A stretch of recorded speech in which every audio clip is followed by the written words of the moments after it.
Hola, ¿cómo están? Bienvenidos nuevamente al podcast del profesor Ángel Rosa sobre la actualidad política en Puerto Rico. Y nuevamente estamos ya entrando a la recta de las celebraciones navideñas, así que yo quiero desde ahora adelantarme y desearle a todos una festividades de la Navidad muy felices y muy alegres y sobre todo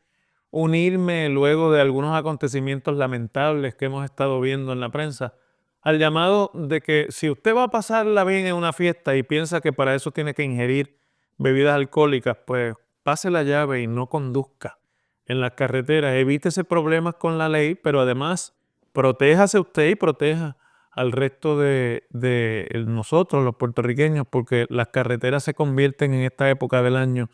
en una posibilidad de tragedia y de enlutamiento a toda la familia puertorriqueña. Y es bueno que tengamos la conciencia de que eso no es bueno ni es necesario en la Navidad. Bueno, agradezco siempre a Denis que se sigan uniendo a este podcast como nuestros auspiciadores, los restaurantes Denis. Estuvimos hace poco en el Denis de Guaynabo y allí nos trataron excelentemente. Agradezco a toda la gerencia de Denis que estuvieron allí también presentes y que nos hicieron sentir como en su casa. Y a ustedes que los patrocinen siempre que puedan, porque eso hace que podamos continuar nosotros aquí saliendo y haciendo más fácil llegar a ustedes a través de este podcast. Bueno, ya se está terminando el cuatrienio y es natural que al producirse un cambio de administración, un cambio de gobernador, el gobernador saliente quiera dejar en la prensa constancia de cómo ellos quieren proyectar el legado de esa administración, cuál es el balance de cosas luego de 4 años. Y el gobernador Pedro Pierluisi no es la excepción y ha estado concediendo una serie de entrevistas a la prensa en estos días de la Navidad y comparecencias a actos públicos en los que aprovecha para contestar preguntas de la prensa y entonces remontarse a esa retrospectiva de lo que ha sido el balance de sus 4 años. Me voy a referir principalmente a una entrevista a fondo que publicó el periódico El Nuevo Día con el gobernador el pasado viernes y en la que el gobernador básicamente le echa los 20, le echa la culpa de su mala estrella política, de no haber podido revalidar un segundo término en la gobernación como candidato primero del PNP, que fue derrotado en primarias por la hoy gobernadora electa de ese mismo partido, Jennifer González, al mal servicio de Luma Energy y a los apagones que ocurrieron durante todo este cuatrienio como resultado de la frágil condición en la que está el sistema de electricidad en Puerto Rico, no solamente por el impacto y los estragos de los huracanes del 2017 y posteriores, sino por la mala condición de mantenimiento en que se encuentra la red eléctrica de la isla. Y claro, un poco se lamenta de que Luma Energy, la empresa contratada por el gobierno en una alianza público-privada para dar ese servicio, no haya cumplido las expectativas y no haya tenido los resultados que la gente percibía que se iban a tener, y por eso pues él dice que eso tuvo un costo político. Es curioso porque la admisión del gobernador de que Luma Energy ha fallado es una admisión también de que su administración falló. Porque si ustedes recuerdan la campaña electoral de 2020, en la que el contrato se acababa de firmar y estaba ya cuestionándose la efectividad de lo que ese contrato le permitiría a la empresa privada creada para ese mismo contrato hacer y cuánto iba a ser la recuperación del sistema de transmisión y distribución de electricidad en Puerto Rico. Eso provocó que en 2020 ese issue estuviera al centro del debate político en toda la campaña política y el gobernador fue el único de los candidatos a la gobernación entonces que no prometió cancelarlo. De hecho, dijo que no lo cancelaría y que él iba a hacerlos cumplir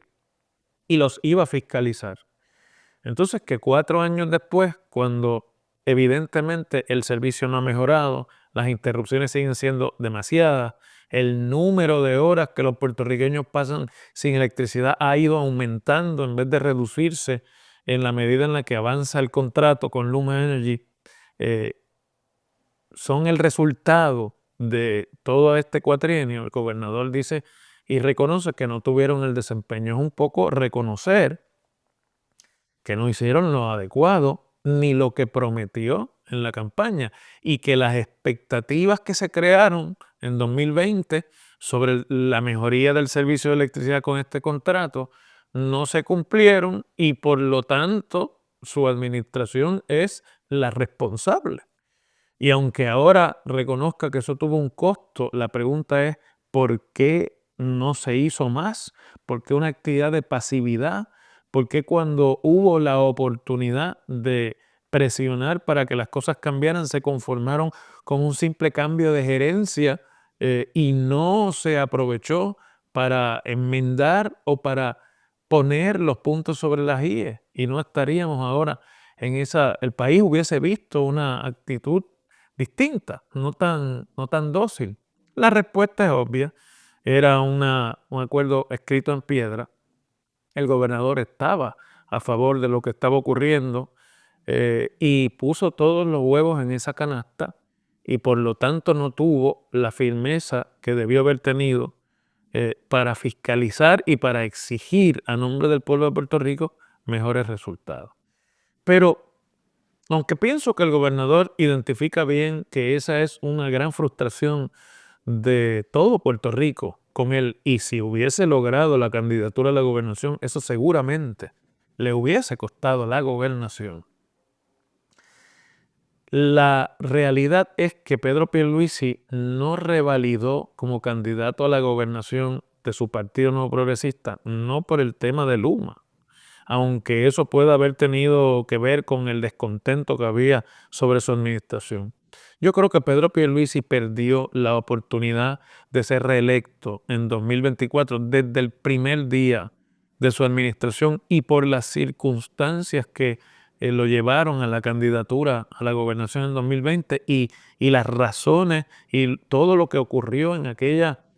crisis que vivió Puerto Rico a partir de la revelación del chat en el que participaba el gobernador Ricardo Rosselló y su entorno más íntimo de colaboradores y ayudantes, y luego toda la crisis de la sucesión. Si ustedes recuerdan, Ricardo Rosselló, antes de renunciar, intentó nombrar a Pedro Pierluisi en la vacante de la Secretaría de Estado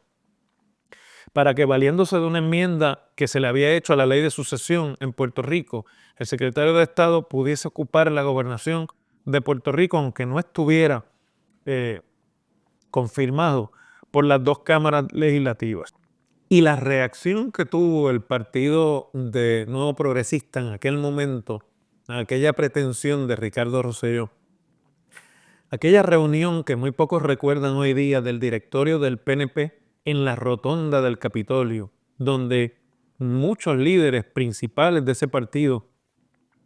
salieron diciendo que la gobernación debía ser ocupada por uno de los líderes legislativos o por uno de los líderes del partido y se señalaba a Jennifer González como la persona que debía ocuparla. Y toda aquella discusión de si era un político electo el que debía sustituir a Ricardo Rosselló o si era, como decía la ley, la secretaria de Justicia, que terminó siendo Wanda Vázquez, a la que le correspondía. Y el pleito que el Senado de Puerto Rico, liderado por Tomás Rivera Schatz y por la mayoría PNP, llevaron para que el Tribunal Supremo declarara la inconstitucionalidad, como en efecto declaró por unanimidad, del intento de sustitución de Rosselló por Pierluisi. Todo eso tuvo el efecto de, en realidad, nunca proveerle a Pierluisi un respaldo de la estructura política de liderazgo del PNP, no solamente a nivel central, sino a nivel también del liderato más bajo e intermedio. Y esa es la razón real por la que Pierluisi no tenía el respaldo suficiente para la reelección. Y esa es la razón también real para que a Jennifer González se le haya hecho fácil derrotarlo en primarias. eh, una cosa que realmente nunca había ocurrido. Un gobernador electo, un gobernador presidente de su partido, derrotado por una líder de su partido y sustituido en la papeleta por una líder de su partido. El origen de esa debilidad política fue ese proceso y esa crítica y esa crisis. Y digo más, y los que me están viendo tienen que recordarlo, eh, fue también el hecho de que Pierluisi logra la candidatura a la gobernación finalmente en 2020, luego de enfrentarse en una primaria a la gobernadora constitucional Wanda Vázquez, que había anunciado que ella también tenía aspiraciones a quedarse en la fortaleza, y esa contienda primarista será recordada en la historia de Puerto Rico como la más cruenta y despiadada eh, campaña primarista de los últimos tiempos, y las divisiones que eso creó, las heridas insanjables que eso dejó, que a flor de piel, a primera vista, no son visibles, pero que estaban ahí subyacentes,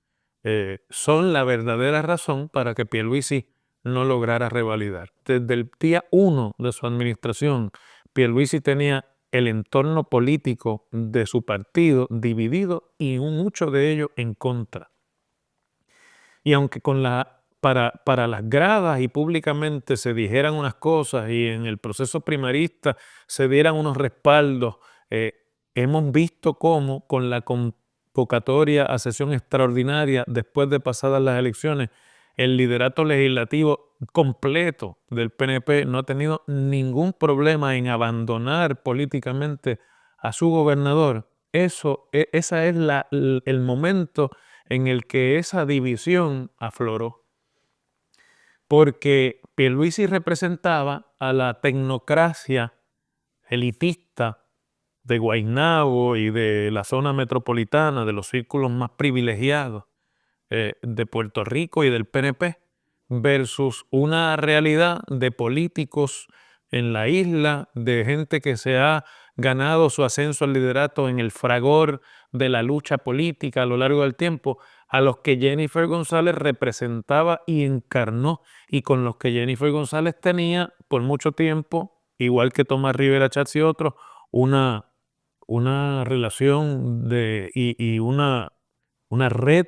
de apoyos que eran evidentes, no iban a poder ser superados ni siquiera con todo el dinero que Pierluisi logró recaudar para su campaña de reelección y para su campaña primarista. Tengamos en cuenta que recogió $8 millones para la campaña primaria, mientras Jennifer González levantó apenas $2 millones en aquella campaña, y aún así el resultado fue 6-4.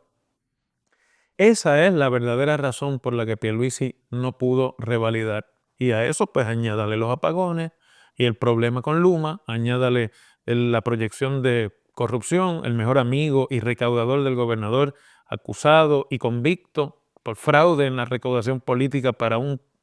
comité de acción política que ayudó a la campaña del gobernador en 2020.